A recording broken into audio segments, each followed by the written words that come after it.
Continuamos esta noche en Minuto Uno analizando esta realidad de la Argentina que por momentos aparece como una gran locura generalizada, donde sorprenden día a día a jueces propios en tribunales, a fiscales probos, a abogados con muchos años de desempeño en su profesión, y que las últimas noticias y las últimas situaciones que se van dando realmente no dejan de sorprender.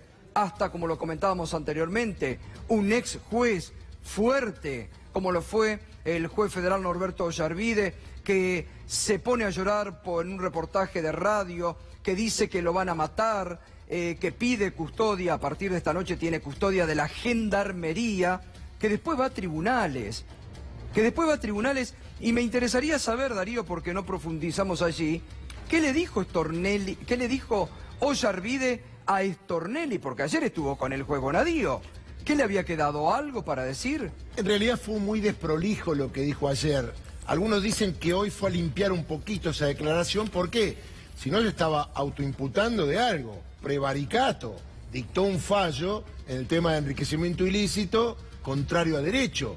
Y hay otra denuncia, omisión de denuncia. Claro. Como funcionario público, si lo presionaron, quedó medio picando eso y teóricamente hoy se supone que al haber nombrado a dos personas importantes, lo habrá pensado mejor a la noche. Hoy habló por radio y dijo que me venga a buscar Bonadío, que quiero hablar con él. En realidad fue a tribunales, mucha confusión. Habló con Carlos Stornelli, que lo tranquilizó. Obviamente lo conoce de hace mucho tiempo, Stornelli a Bonadío. En Comodoro Pi se conocen todos. Entonces dijo, bueno, vamos a ver, esto va a ir a otro juzgado, así que bueno, tranquilízate. Salió, no se arrepintió de nada, porque no se puede arrepentir, según la ley del arrepentido. Y además cerró. Algunos me dicen que limpió un poquito lo que dijo ayer para no quedar tan pegado. Claro. Un juez me dijo, llegó a tribunales con 2 causas y se fue con 3 en su contra. Claro, claro. No nos olvidemos además que él está siendo investigado, ¿no? Por supuesto, enriquecimiento ilícito. Esa causa la tiene delegada Jorge Dilelo, claro. Y en estos días iba a remitir al juez que interviene para que haga el informe que requieren para que él pueda corroborar sus bienes. Está acusado él, un amigo y su pareja. Reiteramos también, Darío, fue anticipo de Minuto Uno por Gabriel Morini, que Benito Roggio se suma a las listas de declarantes ante el juzgado del juez federal Claudio Bonadío, ¿no? Así es, está citado a prestar declaración indagatoria, como todos, integrar una asociación ilícita que pagaba coimas, en el caso de él, para mejorar la posición en la obra pública o para garantizar un sobreprecio. No se sabe. Lo que tenemos que decir que va a declarar que teóricamente, porque hay secreto de sumario, aparece mencionado en alguna oportunidad en los famosos cuadernos, o mejor dicho, fotocopia de cuadernos, y ahí está la cuestión. Pero igual quiero decir algo, no es novedoso lo de Benito Aldo Roggio, porque el 9 de mayo fue procesado sin prisión preventiva por el juez Sebastián Casanelo por la obra Paranelas Palmas, que tiene que ver con AISA, es decir, que está procesado. ¿Qué quiero decir con esto? Que los jueces pueden actuar, pueden procesar, y no es necesaria la persecución de detenerlos para obtener alguna confesión. Se suma también a otro directivo de Techín que va a tener que declarar, ¿no? Aquí, digamos, esto es lo que va sorprendiendo, cómo grandes empresas de la Argentina ahora están bajo la lupa del juez Bonadío, ¿no? Claro, lo que llama la atención es que está muy bien que los citen, está muy bien que los interroguen, está bien si quieren ser arrepentidos que sean, pero no bajo la presión de que si no declaran o dicen algo, como decía Stornelli, que los pueda ayudar, se quedan detenidos. Ahí está la cuestión. Está muy bien que se investigue todo, pero esta persecución de detenerlos con el premio de la libertad, si me das un dato, es bastante arbitrario, bastante autoritario y no está previsto en nuestra legislación. Así es, por eso estamos hablando de esta locura que sorprende, locura que fíjese lo que llega. A un juez que llora por radio, que pide ir nuevamente a tribunales, que dice que lo pueden matar, que destapa. Sería muy interesante, reitero este concepto, sería muy interesante que ahora se profundice en investigar hacia todos los sectores qué tienen que hacer. los servicios de inteligencia metidos en algunos despachos del Palacio de Tribunales, porque aquí se ha destapado otra olla. Y los argentinos, ahora sí, necesitamos saber qué hacen los servicios de inteligencia en tribunales, para todos, y los operadores que justamente han sido denunciados también por Elisa Carrió, sobre hombres importantes de este gobierno, que aunque lo nieguen, siguen operando. Pero fíjese, un hombre como Juan Manuel Lascurain, expresidente de la Unión Industrial Argentina, que realmente importante a nivel empresarial, hoy a las trompadas, a la salida de tribunales contra los periodistas, contra el equipo de este canal. ¿Realmente se ha perdido los estribos en la Argentina? Fíjese, Juan Carlos Lascurain, reitero, expresidente de la UIA, a las trompadas, ahí está, mírelo, a las trompadas limpias, a las patadas. ¿Pero qué les pasa? Realmente es para sorprenderse.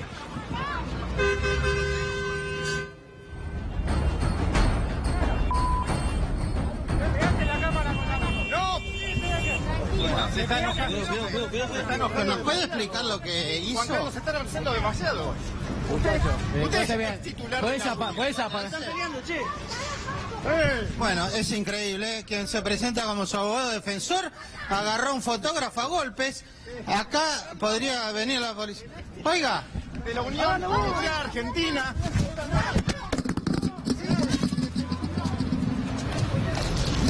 Es increíble que la policía no intervenga.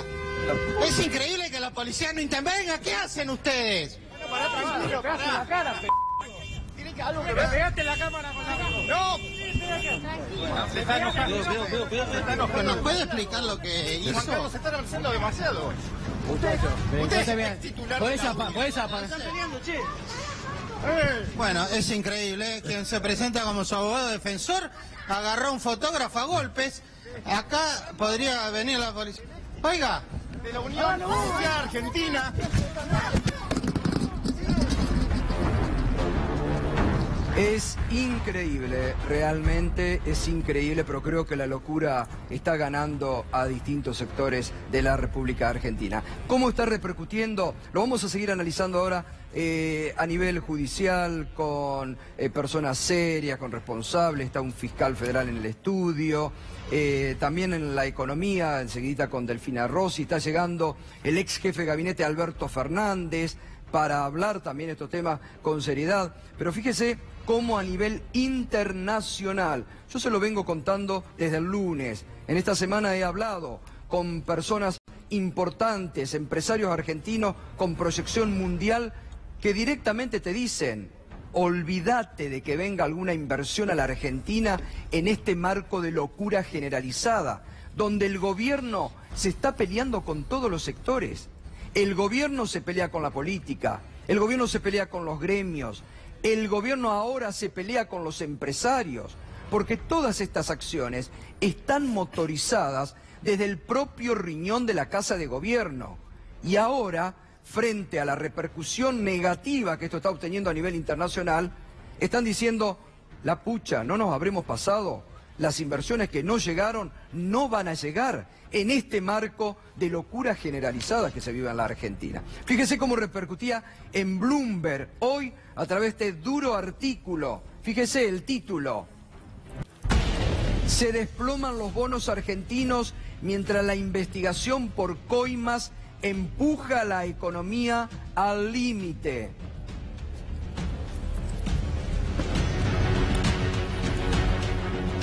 Para muchos inversores, el escándalo suena horriblemente similar al llamado Lava Jato en Brasil, que ayudó a derrocar a un presidente, a Dilma Rousseff, pero contribuyó a casi 3 años de recesión.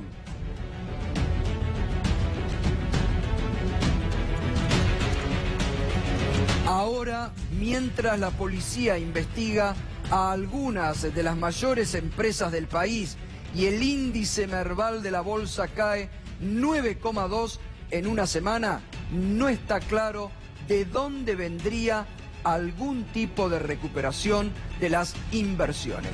Así es como lo están viendo en estos momentos en el mundo, y esto es lo que está repercutiendo. Pino, antes de despedirte, quería profundizar con vos lo que estabas diciendo, esto de la obra pública, pero vos decías lo que se viene también en materia de obra pública. Hay que entender que la economía argentina está muy atada al paquete de la denominada patria contratista. De las 20 primeras empresas de la Argentina que cotizan en bolsa, 17 son concesiones del Estado. Las 17 primeras. Las 17 primeras empresas de la Argentina son concesiones. Ahora, es la patria concesionada. Claro. Ahí te la cuento toda. Sí, sí, sí. Ahora, yo vuelvo sobre esto, que recién te lo preguntaba. Ángelo Calcaterra, que está aquí, pero que hubo toda una ingeniería para salvarlo de la cárcel. ¿Se puede hacer el distraído? ¿Como intentó? Pero por supuesto que no, todo eso no hay quien solamente lo puede creer el juez que lo está atendiendo. ¿No es cierto que nadie pone las manos en el fuego?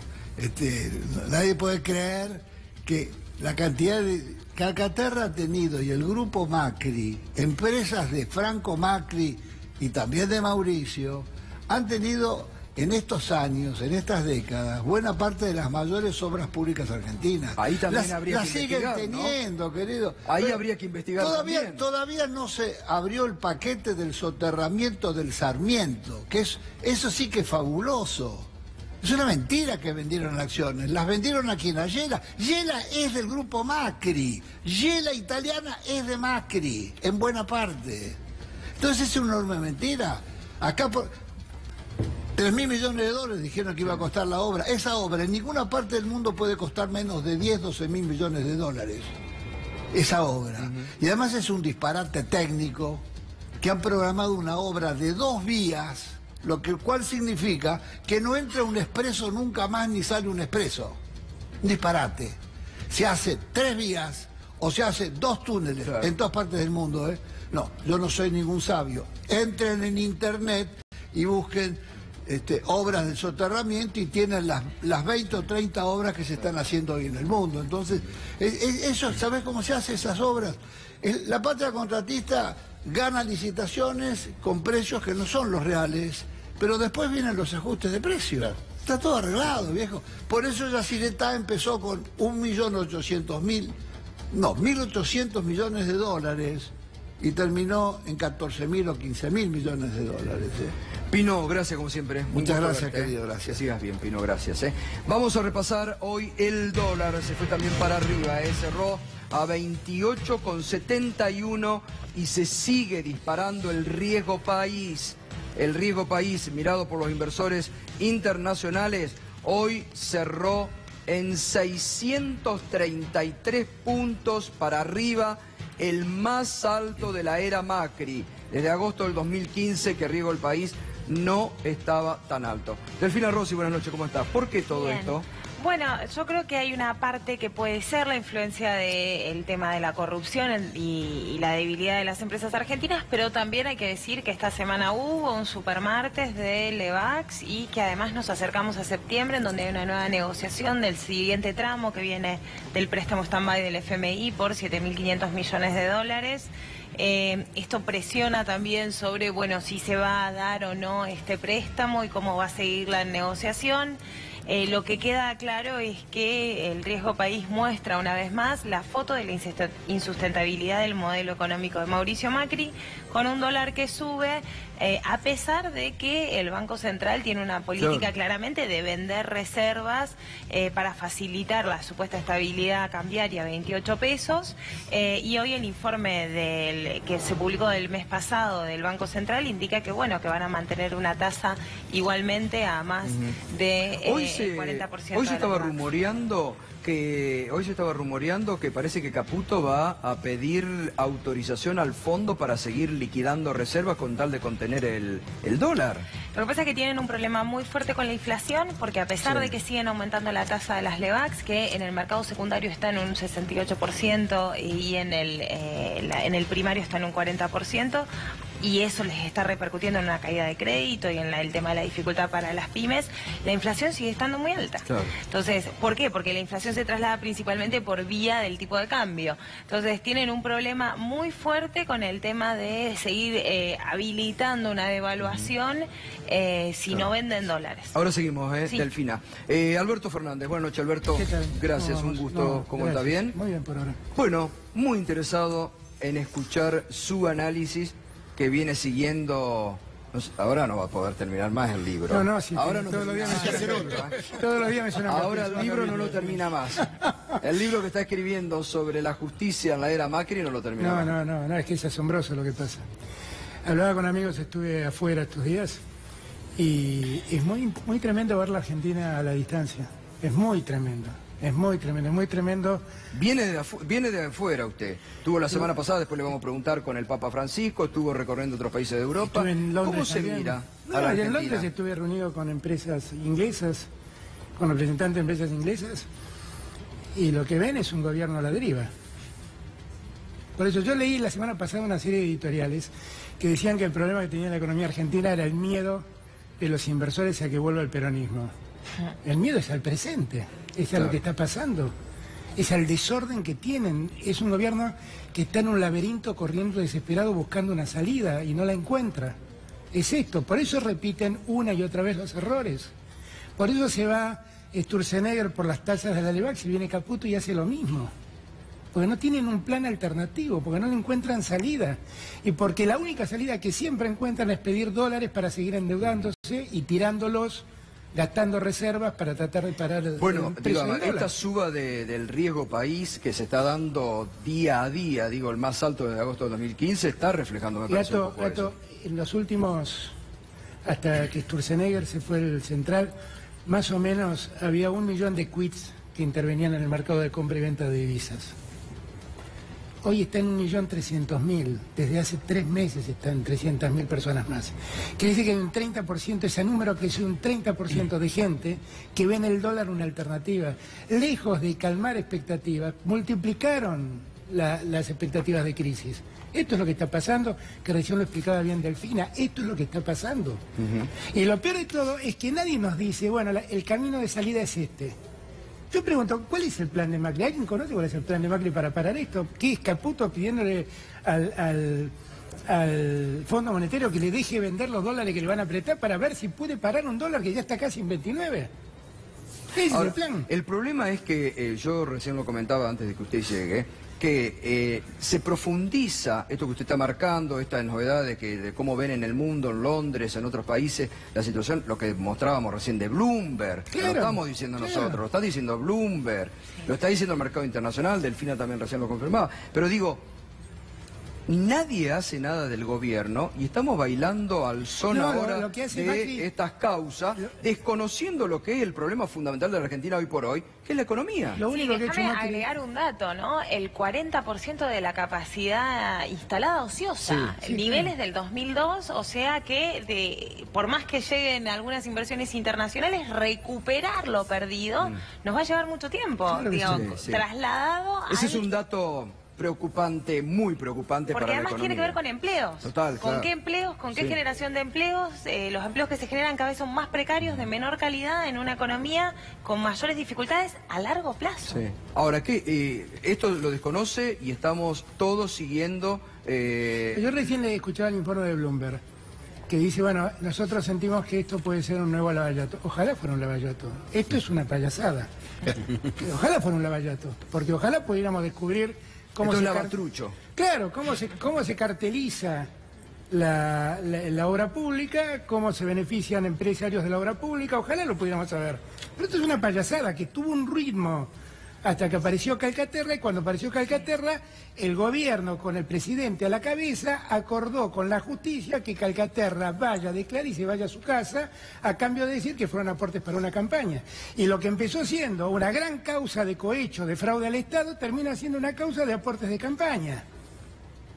Es una vergüenza lo que Que es están similar haciendo. a lo que se investiga para Cambiemos Claro, con eso, los pero aportantes es no aportantes. pero es una vergüenza, porque yo vuelvo a repetir, miren, si esto fue verdad, es una vergüenza que la derivación de la investigación termine en esta payasada. Si este señor Centeno es un señor que no sé qué le pasó, si tenía vocación literaria o escribía cuadernos para alguna agencia de inteligencia, no entiendo muy bien qué es lo que hacía, pero en algún momento quiso revelar lo que pasó. La verdad, para terminar en este punto, es una pena. Es una pena.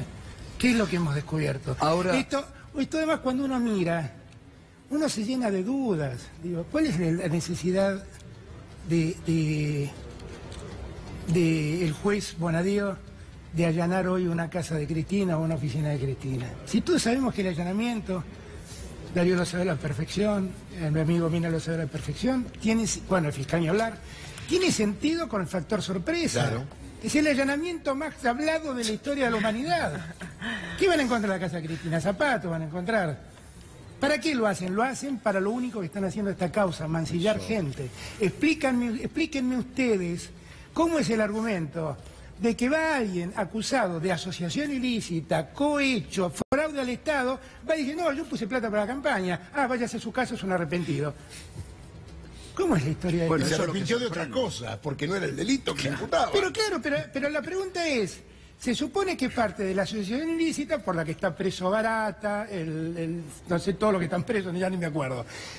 ¿Y por qué ellos no les cambian la calificación? Solo porque no confiesan. Pero además lo dicen públicamente. Bueno, Dicen, lo dijo el diario La Nación ayer, que Stornelli dijo las sortijas son para pocos, apúrense a declarar, así quedan libres. Claro, pero es que es una vergüenza porque es la misma calificación. Sí. ¿Cómo es posible que si yo declaro cambian mi calificación y el que no confiesa se queda dentro con la calificación? Ahora, Alberto, hay mucho para hablar por parte, y quiero también sumarlo a Félix Croix, que tiene la experiencia de la justicia, ¿no? A ver cómo ve esto. Digo, lo de Ollarvide hoy, que se quiebra, llora, dice que lo presionó Estiuso y Javier Fernández, que lo mandó Kirchner para que lo sobresean a Kirchner en la causa de enriquecimiento ilícito. Ollarvide es parte de lo patético de la Argentina. Yo tengo la tranquilidad que durante 8 años fui crítico de muchas cosas que Cristina manejó en la justicia y todas las cosas que dije de Ollarvide hoy las verifiqué. Hoy las verifiqué. Es solo un personaje miserable que durante 8 años trabajó al servicio de los que hoy cuestiona. Es un miserable. Solamente eso puedo decir de Ollarvide, no es otra cosa. Que llore, que se raje las vestiduras, que se lamente, fue un miserable, fue uno de los peores jueces que ha tenido la Argentina. La verdad fue una vergüenza que haya sido juez durante tantos años. Porque cualquiera que esté en la justicia, yo soy hijo de un juez, sabe que los jueces están ahí para soportar presiones. Nadie que dicta justicia puede escapar a las presiones. Y este señor ha sido lo más vulnerable a las presiones en todos los gobiernos y en todos los tiempos. Y que ahora se raje las vestiduras así, solo indigna, solo es asqueante. Yo la impresión que tengo... Ahora, la UIS ya hoy estaba pidiendo que abran la causa de enriquecimiento bueno, ilícito. Es que vamos a seguir cometiendo disparates, porque si vamos a aplicar esa disparatada teoría que tiene un asesor de un miembro de la Corte, de la cosa juzgada írrita, yo al día siguiente me presento a la justicia y pido que por favor se investigue la cosa juzgada írrita en el sobreseimiento del señor Macri por la causa de contrabando, por la que se echó a toda una Corte Suprema de Justicia. Si vamos a movernos así, vamos a movernos así. Vamos a movernos así. Es todo un disparate, todo es un disparate lo que estamos viviendo. Y lo que lamento es que si efectivamente, cosa que yo creo, la obra pública en Argentina y en muchos lugares de América Latina han cartelizado su funcionamiento y han cometido tropelías de todo tipo, si vamos a terminar investigándolo así. Por eso yo cuando escuché lo de Bloomberg, porque en el Lavallato, dentro de todo, aparecieron, no estoy hablando de la causa Lula, que es otra vergüenza, pero en muchos otros casos aparecieron muchos datos significativos, cuentas en el exterior, datos reales. Concretos, claro. De dónde salía la plata y a dónde iba la plata. Acá que tenemos un señor que además, yo me dediqué a estudiar quién es de acuerdo a lo que cuentan las historias que circulan en los medios. Este señor Centeno parece que era un sargento del ejército, que lo echaron porque le tiró una granada a un compañero que le hacía bullying. No tengo la menor idea cómo terminó siendo. ¿Quién fue el enfermo, además, que lo nombró chofer en el Estado? No, era un remisero contratado por Barata, pero ¿cómo puede que ser? vivía Si hay algo del sueldo de Berazategui, aparentemente. Pero si hay algo que sobra en la administración pública son choferes. Sobran los choferes, no sabemos qué hacer con los choferes. Les voy a dar un dato. En esa causa, que lo condenó la justicia militar, fue apelada. La apelación era en la Cámara de San Martín. La Cámara de San Martín lo declaró inimputable en esa causa por no comprender la criminalidad de sus acciones. Está todo documentado en el legajo de personalidad que tiene Claudio Bonadío en su despacho. Y termino con esto, me interesa mucho escucharlo a Félix también. Una cosa que a mí me llama la atención es el tema de las fotocopias. Está claro que las fotocopias son un indicio en cualquier juicio que pueden servir como prueba. Acá dispusieron 16 detenciones con fotocopias. La locura. En una causa donde la denunciante, o no sé quién fue, eligió a Bonadío para que intervenga en un hecho que no tiene nada que ver con lo que Bonadío está interviniendo. Y además hechos que sí están investigando otros jueces como Martínez Giorgi. Claro. Y lo de Abal Medina diciendo que sí, que se tenía conocimiento de que se recolectaba plata y que Barata era el recolector. No lo sé, francamente no lo sé, yo ahí estaba muy alejado del gobierno. Hay una cosa que a mí me llama mucho la atención, ¿no? Que también es para llamar la atención, que es el hecho de que parece que para la única que no recaudaron plata fue para Cristina cuando Cristina fue candidata a presidente. Pues parece que para el 2011 nunca salieron a buscar plata. O sea, parece que Cristina estaba dedicada a conseguirle plata a los que fueron candidatos en el 2013 y en el 2015, y cuando ella fue candidata nunca nadie pidió plata para ella, ¿no? Eso demuestra la incongruencia de muchas de estas cosas. Pues miren, yo he sido muy crítico de Cristina, he sido muy crítico de muchas de su gestión económica, he sido muy crítico a veces de su soberbia, a veces de su destrato para con mucha gente. Pero Cristina no es una ladrona, ¿eh? Eso, me perdonen, la conozco bien, ¿eh? Cristina no es una ladrona. Y si Cristina hubiera conocido el funcionamiento de esto, no tengo ninguna duda que Cristina hubiera reaccionado. Lo digo conociéndola muy bien a ella, ¿eh? Y lo que han hecho es tratar de meterla. Hoy Abal Medina dijo, entre otras cosas, que Cristina estaba totalmente ajena a esto. Sí, pero eso, digo, eso no se difunde. Claro, bueno, pero ¿dónde daría la termina impresión esto? que, a ver, lo que uno palpa y la información que uno maneja es que hay una decisión política de cómo sea meter la presa a Cristina Kirchner. Es lo mismo que lo mismo que hicieron con Lula finalmente. Claro. Y que hay una decisión política de Macri. Claro, una decisión sí, política yo de no tengo Macri dudas, no tengo de dudas. ir sobre. Y han encontrado Cristina una herramienta formidable llamada Bonadío, que merece el respeto que merece como juez, pero que claramente tiene una animosidad contra Cristina indudable. Digo, ¿cuál es el sentido, insisto en este punto, de hacer un allanamiento a esta altura de los acontecimientos? Sí. Félix, ¿qué tal? Buenas noches, doctor. ¿Cómo va? ¿Cómo está observando todo esto? Bueno, si te digo que con sorpresa te miento, ¿no? Porque venimos en una decadencia, en una pendiente, en un plano inclinado hace mucho tiempo respecto al sistema judicial. Alberto hace mucho que está escribiendo su libro. Esto es un capítulo más, tal vez un capítulo... El más largo. El más largo y el más absurdo, probablemente. Sí. Hay una cuestión, mira, Gato. Yo no estoy tan seguro que estas herramientas sean útiles, las del delator premiado, porque el título del arrepentido es una hipocresía, lo conversábamos ayer. Es para darle a esto una pátina de reconversión moral y de gran fuerza en el que declara diciendo que se arrepintió, entonces es alguien que tiene una moral reforzada. No, es alguien que declara por interés. Pero lo que no puede declarar es por miedo.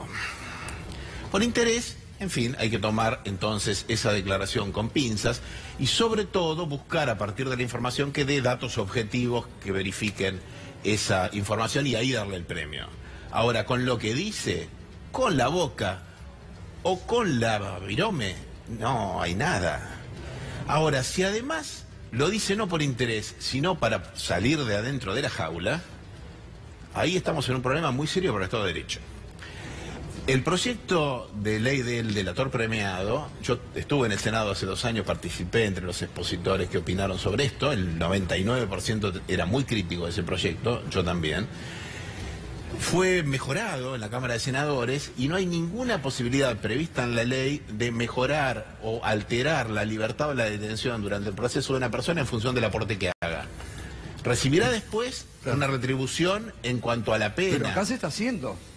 Porque Bueno, acá eso lo contaron lo ayer, dicen los leí, diarios. Lo dice ayer La Nación, que a Calcaterra, durante el fin de Eso es lo semana, más parecido- acomodaron todo para que Eso es lo más se parecido, vaya en eso es libertad. lo más parecido a un secuestro extorsivo que se me ocurre acá. Mi profesor Alberto, profesor mío de la facultad, no tiene ninguna responsabilidad en lo que yo hago, me dirá, ¿a qué le hace acordar una persona adentro de una jaula a la que la van a soltar si hace una cosa? Una coacción agravada, un secuestro extorsivo, sea lo que fuere, parece un delito eso. Ayer usted me dijo algo que sonó muy fuerte.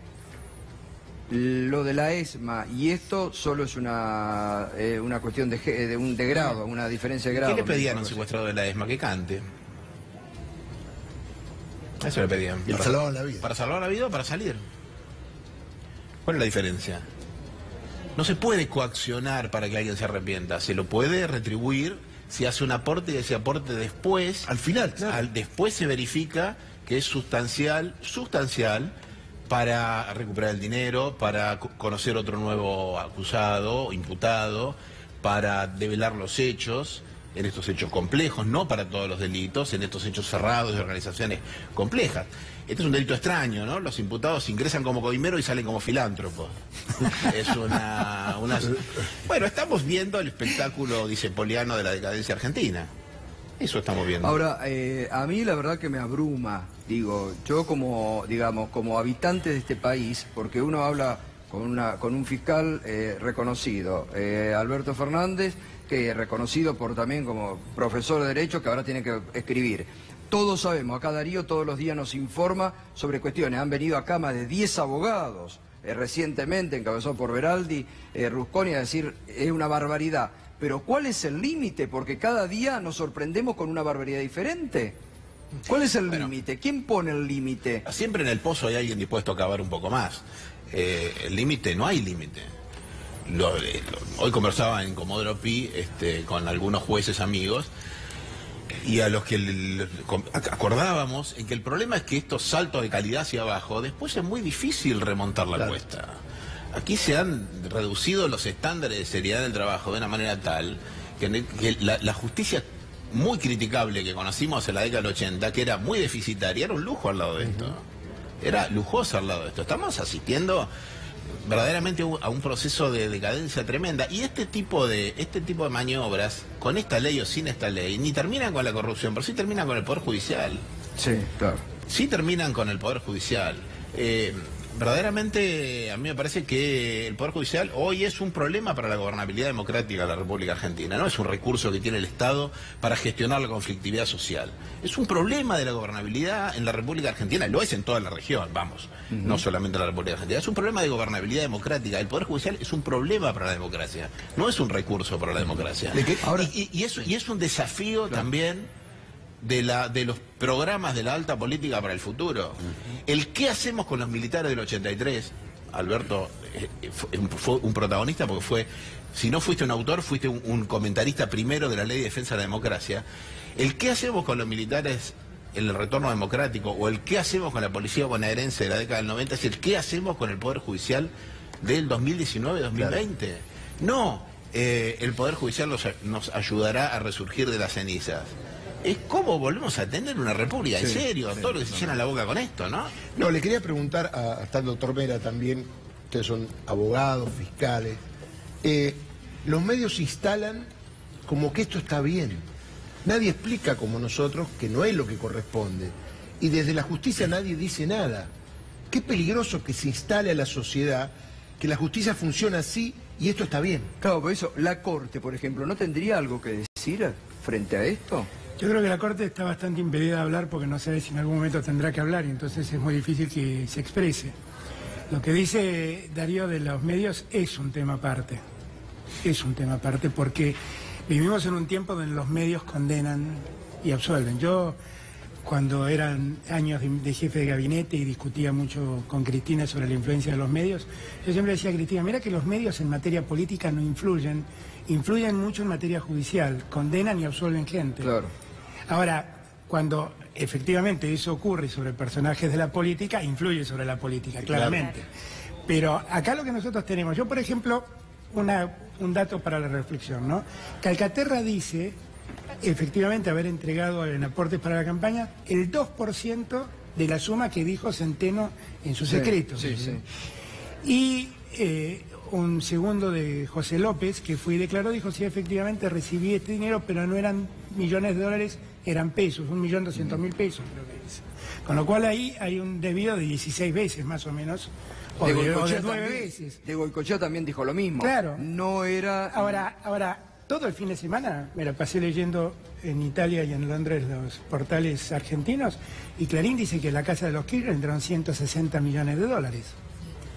¿Pero quién le saca la cabeza de la gente? Ahora, claro, Alberto, eso es lo que pasó en Brasil con los medios, ¿no? Los medios han metido tanta presión que han logrado voltear una presidenta sin... Bueno, pero yo ayer decía, acá, ustedes preguntaban, ¿para qué quiere Ollarvide el Bonadío el allanamiento a las casas de Cristina? Una ya la allanó, el allanamiento. Porque van a llevar perros para hacer toda una espectacularidad y van a decir, como han dicho, en algún momento hubo plata. No, claro, pero es que...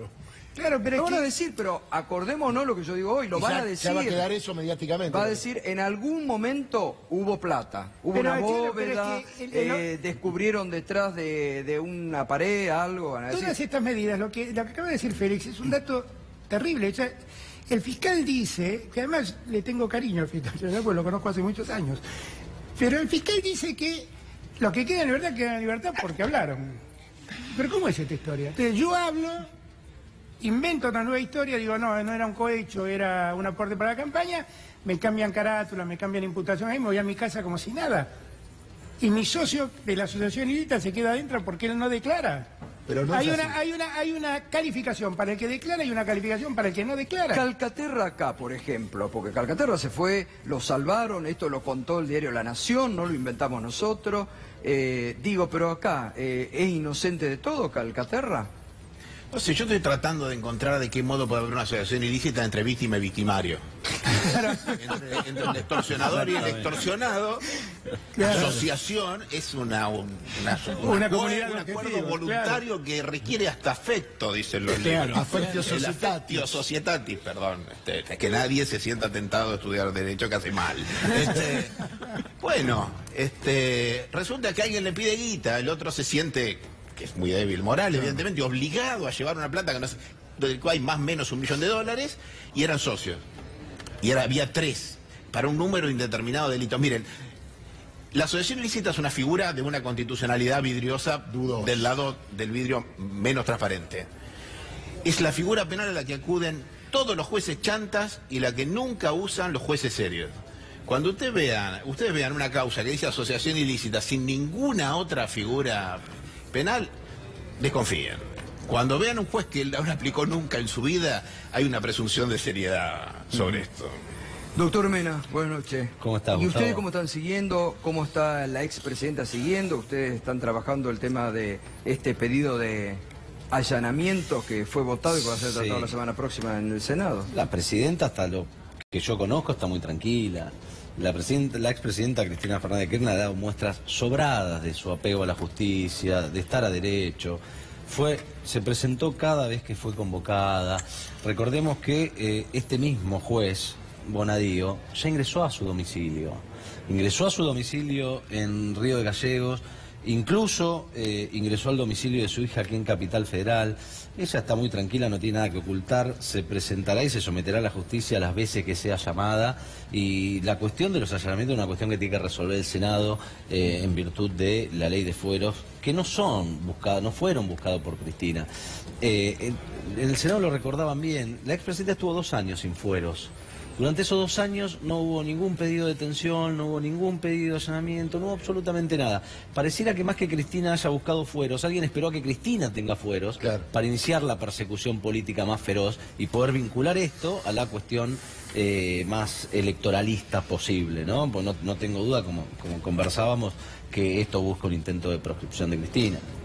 ¿Ustedes creen que el objetivo final es ese, proscribirla políticamente? No tengo ninguna duda, y es lo que está pasando, como bien decía Alberto, en la región. Fíjense lo que sucede en Ecuador, lo que sucede en Brasil, lo que sucedió con Lugo, incluso en Paraguay, lo que sucede en nuestro país. Es un fenómeno regional y hay que resistirlo también, creo, desde el punto de vista regional, y eso se está haciendo. Hay muchos abogados que están tendiendo lazos y puentes en nuestra región para discutir estas cosas, porque como decía Félix también, se atravesaron límites que son costosísimos, Gustavo.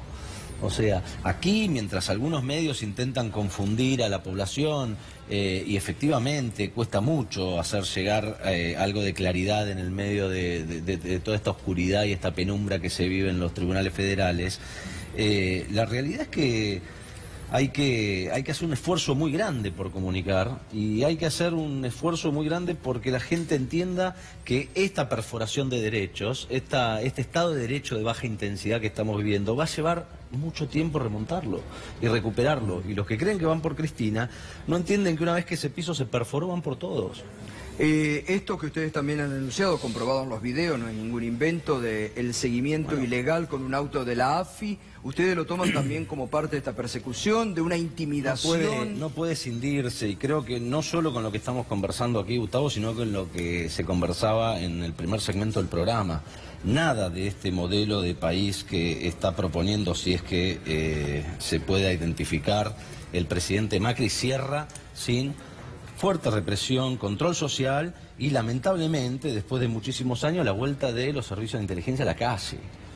Lo recordábamos en tu programa de radio y lo trataste en este mismo programa. Hace menos de 2 meses hubo un intento en el Senado de la Nación por instalar un capítulo en el Código Procesal Penal de vigilancia acústica de la población, control remoto de computadoras y teléfonos, como herramientas de investigación en manos de estos jueces de los que estamos conversando. ¿Para qué querían legalizar esa herramienta que primero no es necesaria para combatir el delito, segundo es netamente inconstitucional? Para legalizar lo que ya están haciendo. Con total impunidad, un vehículo estuvo 3 días estacionado en la puerta del Instituto Patria, que es de conocimiento público, que es visitado, donde tiene sus oficinas la expresidenta, con 3 agentes de inteligencia tomando nota, en el mejor de los casos, no sabemos qué otras cosas hacían, de todas las visitas que recibía, quién ingresaba, quién salía. Y cuando fueron a ser identificados por la policía de la Ciudad de Buenos Aires, se identificaron como servicio de inteligencia sin ningún problema. Y se retiraron del lugar. Claro, y después comunicaron que estaban para otro servicio, pero ¿cómo se retiraron? Dos cuestiones. Dejaron... Con ese nivel de improvisación, ¿qué otro servicio estaban haciendo? ¿Estaban investigando alguna célula terrorista a 2 cuadras del Congreso Nacional, con un auto a nombre de la Agencia Federal de Inteligencia y 3 sujetos anotando cosas en un papel? ¿Esa es la calidad del servicio de inteligencia que está administrando el presidente Macri? Ahora, qué momento difícil, ¿no? Sí, yo creo porque que estamos... económicamente se está muy mal y políticamente yo creo se está disparando para todos lados. lados. Que acá Macri no me dio las consecuencias de esta causa, sinceramente lo digo. Francamente no la me dio porque el primer problema que tenemos es que la familia del presidente participaba de esta práctica. Claro. Y si Calcaterra le dio plata a Scioli, ¿cuánta plata en negro le dio a Macri? Y los 80 millones de pesos en la provincia de Buenos Aires, de los que ya nadie habla, ¿de dónde salieron? ¿Qué lo puso la AFI? ¿Lo pusieron empresarios? ¿Lo puso Calcaterra? ¿Quién los puso? Bueno, Marasco, que es un denunciante de ellos, dice que fue plata en negro de los empresarios. Bueno, ¿y dónde está esa investigación? Que se tramitaba en Balcarce 412. ¿Y dónde está esa investigación? ¿Dónde quedó esa investigación? Gustavo, no te olvides que a los 15 días de asumir, el primer gesto que tuvo con la Agencia Federal de Inteligencia del presidente fue modificar la última reforma que firmó Cristina y volver a la oscuridad el 100% del presupuesto de la Agencia Federal de Inteligencia. Más de 1000 y pico de millones de pesos que pasaron a ser fondos reservados, 100% reservados. Claro. ¿Para qué se están utilizando? Lo vengo, para espiar políticos en la calle. Para día tras día lo vengo planteando. Bueno, pero es así. Ahora, a mí me preocupa, no hay reacción tampoco de la política. Pues la política tiene culpa con todo esto. Yo la verdad me siento muy libre de hablar, porque fui muy crítico. Porque durante 8 años fui crítico. Entonces, yo la verdad no estoy ni en ese cuadernito ni en ningún otro cuadernito, y he sido crítico de muchas cosas que ocurrieron en el gobierno. Esto es todo un delirio. Esto todo es un disparate. Ojalá se investigue en Argentina el problema de cómo las empresas de obra pública, empezando por Techín, siguiendo por Calcaterra y continuando por muchas otras, ojalá alguna vez se investigue cómo cartelizaron la economía. Una pregunta, Gato, que yo también Hace 2 años que vengo leyendo que Cristina se enriqueció por los acuerdos que tenía con Lázaro Báez, que era el gran tipo que llevó toda la plata a la obra pública. Nunca lo fueron a ver a Lázaro Báez, Centeno nunca lo llevó a ver a Lázaro Báez. Bueno, o José López. Yo no entiendo, de verdad no entiendo. Sorprende cómo José López no aparece nombrado en los cuadros. Una remisería más grande o un remisero menos memorioso. Pero déjame agregar algo. Funes el memorioso. ¿Sí? Si se sienta frente a un juez y declara 12 años de memoria, lo declaran inimputable 2 veces. Sí, claro. Ahora resulta que trae una fotocopia y es totalmente creíble. Vos dijiste, yo no aparezco en ningún cuadernito. Guarda. Porque si alcanza con aparecer en un cuadernito, no, mañana cualquiera puede aparecer. Mañana uno te escribe y dice que mataste a Kennedy. Bueno, pero y ese no es el tema para pero eso, el comentario mío vino a cuento de por qué me preguntaba por qué la política está tan en silencio. Porque muchos se sienten comprometidos con ese tiempo, que yo no me siento comprometido con ese tiempo. La actitud es disciplinadora, lo están intentando del primer día. Pero a lo que voy es, porque esto también la gente tiene que saberlo, entre otras cosas, que no aparezcan los cuadernos, significa que no podemos saber cuándo fueron escritos, porque no se conoce la antigüedad de la tinta. Y entonces, capaz que estos cuadernos fueron escritos hace un mes para inventar toda esta historia y nunca sabremos si fue así o no. Ahora, eso no es una... ¿No debería ser una prueba fundamental tener los originales? Porque ahora todos se olvidaron de los originales de los cuadernos. Nadie habla más de los originales de los cuadernos. La información sirve para sacar información y orientar una investigación. Ahora, el documento, para ser un elemento de prueba y tener autonomía, el soporte físico, hay que peritarlo, hay que ver si es la misma Virómela que escribió 12 años de crónica, claro. en qué momento se hizo, si se hizo en el mismo momento o un momento distinto. Recuerden ustedes que cuando desapareció Miguel Bru en La Plata, se pudo relevar un libro de la policía fraguado sistemáticamente con el Instituto de Ciencias Forenses, el Instituto Balseiro en Bariloche, que hace esos trabajos sofisticadísimos sobre las moléculas del papel. Digo, eso se puede saber. Yo no soy tan mal pensado como para creer que por eso no aparecen los cuadernos de ninguna manera, porque ojalá aparezcan los cuadernos, y porque lo que se busca es la verdad. Ahora el problema, digamos, ni siquiera me interesa tanto el caso, digamos, a mí no, yo esto lo miro con el desinterés profesional de quien trabaja de esto, ¿se entiende? Ahora, me preocupa en qué nos hemos transformado. Exacto. ¿En qué nos hemos transformado? Porque aquí se habló de los medios, y cierro, Gato, hace un rato. Es cierto, la verdad y los medios de comunicación murieron en su relación hace un tiempo. Pero el problema es los jueces.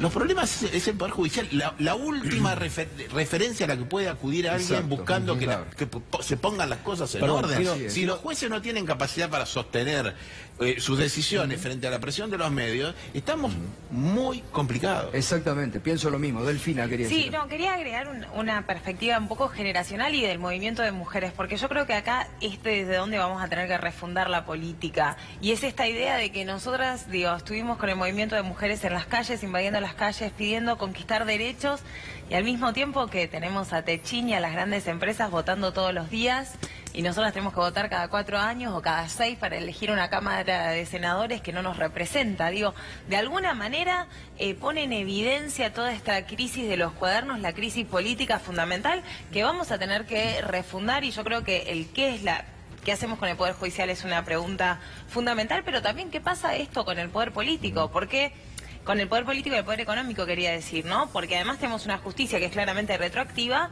pero que alguien me venga a explicar los negocios que está haciendo hoy el gobierno de Mauricio Macri, también con puertas giratorias, con entramados empresariales, con las Panamá Papers, etcétera, etcétera. Pero me parece que sí, el movimiento de mujeres ofrece una vía de aire democrático, horizontal, en donde también vamos a tener que poner en tela de juicio la propia organización partidaria, y entre ellas la del Movimiento Nacional y Popular. Una línea, porque tengo que ir a la pausa. No, una línea respecto de lo que conversaba recién con Alberto y el porqué de las investigaciones de Cristina respecto del empresario Báez. La expresidenta, a través de su abogado Carlos Beraldi, solicitó en 4 oportunidades que se celebre una auditoría sobre toda la obra pública, que no es ni más ni menos que el ejercicio del derecho de defensa. Claro. Pues para probar que no hubo un direccionamiento, uno tiene que hacer una comparación con la distribución total de la torta. 4 instancias judiciales lo denegaron y está una medida de defensa que además arrojaría luz sobre todo esto, claro, porque aparecería la distribución a lo largo y ancho de la República Argentina de todo el abanico empresarial, cómo manejaron la obra pública. Está tramitando por recurso extraordinario federal ante la Corte Suprema de Justicia. Lo rechazó el juez de la causa, lo rechazó el fiscal, lo rechazó la Cámara, el fiscal de Cámara y la Casación Federal. Tiene un detalle, con esto termino. Esa causa de la que hablas, durante 10 años estuvo inactiva en la justicia. Exactamente. Gracias, Gracias, No, gracias Alberto. a ustedes. Gracias, doctor Crow. Gracias, No, por favor, gracias, Gustavo. Delfina. Compañeros, hasta mañana. Nos vemos. Última pausa, ya volvemos.